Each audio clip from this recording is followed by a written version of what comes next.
Hello, ladies and gentlemen. My name is Dr. Renex.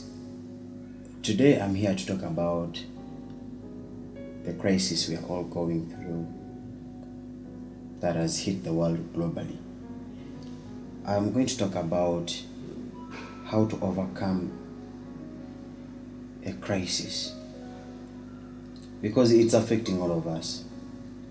But on the other hand, I'm going to show you how we can go through this with no stress. Some time back I talked about crisis, but then some of the points I put across, I was like, when a crisis happens, we are supposed to learn something out of it. It's obvious that we are living in times of fear because of the COVID-19 that has hit globally, and it's now officially a pandemic. This term shows a global and collective impact the virus is having on our world.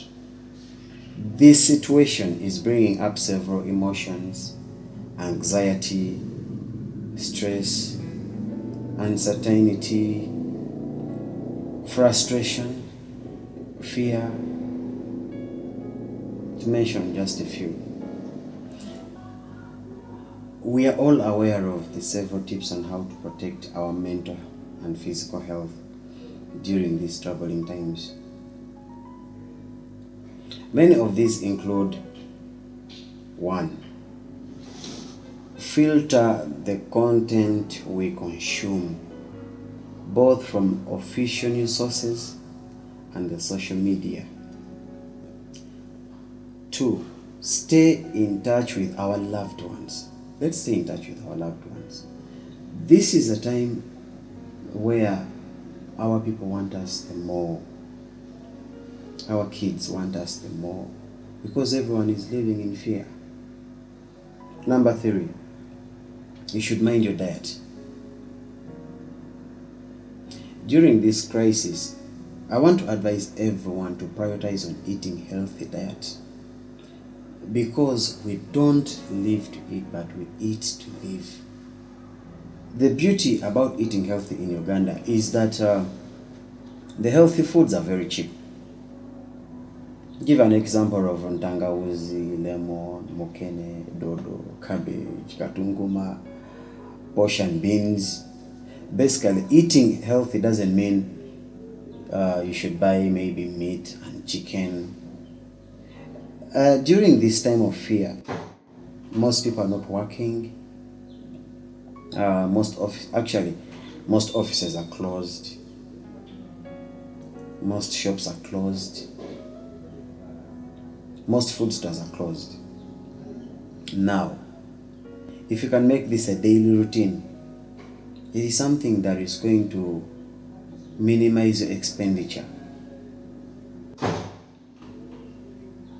Apart from just maybe eating healthy, maybe eating food that is going to boost your immunity, it will also minimize the expenditure. I don't know about the rest of the world, but this is the beauty about Uganda. If you make this a routine, you'll go through this crisis without any stress. I've been thinking a lot about what we can gain from this experience. I've also tried observing all the responses, attitudes, and the behaviors this pandemic is evoking. I can't help it but wonder what this is trying to teach us.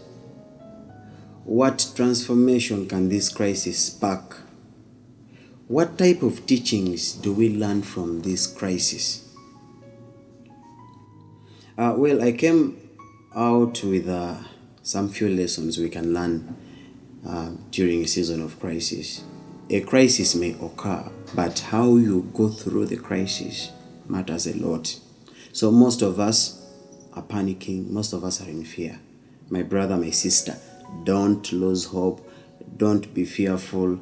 Just stand out courageous. Here are some of the few lessons that I want us to learn when you go into a crisis. How to go through this season of crisis. 1, it is an opportunity to be creative. Because most of us are dealing with a challenge to work from home while our kids are around. Maybe you're trying to answer emails, you're trying to do online teachings. This challenge can represent an opportunity to practice creativity, which will help you to become resourceful. And also you can find better ways to approach and solve this problem. If it wasn't for this situation, for example, we wouldn't develop technological and maybe collaboration skills that is needed in this 21st century. Two, this can also be an opportunity for us to become less self-centered. In the past couple of years, I have noticed an increase in people caring about their mental health and physical well-being. It's an important attitude which can help us develop a healthier and steady society. However, due to the rapid advancement in technology and rush hours, let's try to embrace a collective attitude. We often neglect thinking of our communities, of our neighbors, and other people. This type of situation can give us an opportunity to steer away this attitude of you versus me, and we embrace the you and I perspective. I don't know if anyone is trying to understand me. I said this attitude of you versus me, we can actually change it to you and I perspective. Now, this is where we should go. This perspective can actually allow us to tackle this problem as a whole, as a family, as a team, and as a country. We can fight it. Number 3, it's also an opportunity to slow down. When you look at many countries that have represented corona outbreak, they are taking several measures to promote social isolation and contagion. For example, closing schools and promoting remote work. This type of behavior is forcing us to slow down, to take a minute and think about our health and well-being, and also stay at home. I think many of us need this because we are living in this, it's like an autopilot society. This is the era we are living in, apparently. Number 4, it's also an opportunity to become more mindful. This is very simple yet a very powerful suggestion of 20 seconds hand wash, because it has already forced me to become more mindful about my body and what I am doing. It has also forced me to pay full attention to my behaviors and to my daily activities. Something that maybe without this crisis, some of us wouldn't be able to practice. It looks like it is so stressing, but in reality, this is what we are supposed to practice. Well, number 5, it's also an opportunity to practice gratitude. In our language, we have a proverb that says, "Ingeyungo teach padigi kegwenyu podu makengo," meaning you cannot know the importance of your butt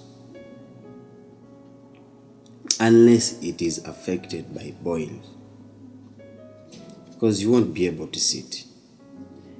In simple terms, you don't know what you have until you have lost it.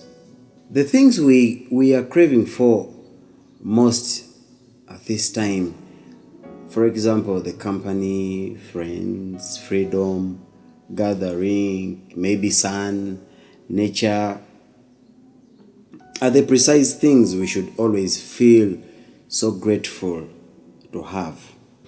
This type of situation allows us to take a step back and truly thank those activities, those people and situations that we might be unaware of how powerful and valuable they are to us. Use this time to reflect in your life. Put some torch in your life and try to correct your past mistakes. Reconcile with friends. Embrace your family, bring them close. Let's share the little we have with friends, with relatives. Let's embrace love for humanity, community, and the country as a whole. Number 6. This is an opportunity for every humanity to understand who their true God is. In reference to the Bible, there is nothing permanent except God and His promises. This crisis is seasonal, and within a short time it will be no more. Therefore, I encourage everyone, do not be deceived by miracles, because I believe you can perform a miracle in your life. Stay at home. Let me say, follow all the precautions. Then where will coronavirus find you? We have a God-given reason as humans that allows us make a choice. You make a decision for yourself. So if you decide to disobey, you will surely die. You will surely die during this crisis. So we just have to be very, very, very careful. Do not choose to die. No. Who wants to die? No one wants to die. So guys, let's just be very careful during this season, during this crisis, because at the end of the day, we shall be very okay. It is how you learn to handle crisis that will make you survive this pandemic. Thank you guys. My name is Dr. Renex. I come from the New Generation Assembly. Don't forget to subscribe to our YouTube channel, New Generation Assembly. Like our Facebook page, New Generation Assembly. Follow us on Twitter and Instagram. God bless you all.